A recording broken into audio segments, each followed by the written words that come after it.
બનાસકાંઠામાં 80 તોલા સોનાની ચોરીનો ભેદ ઉકેલાયો।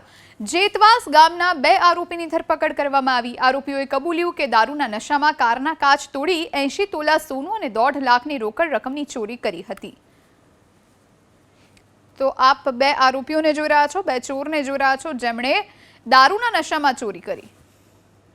5/11/2024 રોજ અંબાજી ખાતે જે જૈન દેરાસર આવેલું છે, કુંભારિયા જૈન દેરાસર, તેમાં રાત્રિના સમયે એક ચોરીની ઘટના બને છે કે જેના ફરિયાદી છે પિયુષભાઈ શાંતિલાલ મહેતા છે કે જેઓ સુરત ખાતે રહે છે।